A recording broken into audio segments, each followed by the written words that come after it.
I have often heard people say that their home is their greatest asset, or that their car is their greatest asset, or that their jewellery is their greatest asset. And why are these assets? Well, they're assets because if you choose to sell them, you can convert these into cash. They're worth value, they have value to them. So an asset is something held and controlled by a business that can be converted into cash or cash equivalents at a later stage. Assets can then be further divided into two categories: current assets and non-current assets.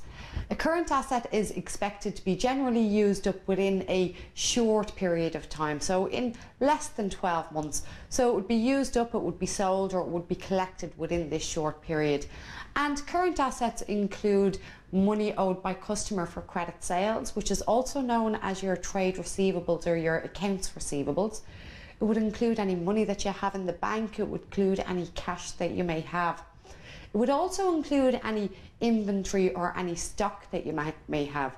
So inventory or stock is product or goods purchased and held for resale. But it also includes raw materials. And raw materials are something that you'll use to make a finished product. Work in progress, which is finished product, is product nearly finished, and it will also include finished goods. Non-current assets, on the other hand, are assets that the business expects to continue using for a number of years into the future of the business. For example, it would include equipment, it would include vehicles, it would include furniture, it could include buildings. But just think about this for a minute. We have two companies. One company is a delivery company, and they have a number of vans, and they use these daily in their business to deliver parcels for their customers.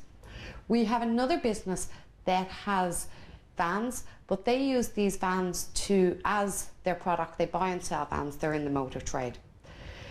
The delivery company's vans would be non-current assets, because there'll be future economic benefit for these over the years. Yes, they're assets, yes, they can be sold, but the company needs them to actually carry out its day-to-day business.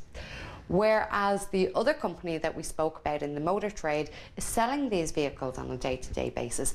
So that wouldn't be a non-current asset, that would be a current asset. That would actually be stock or inventory. In the next lesson, we're going to look at liabilities.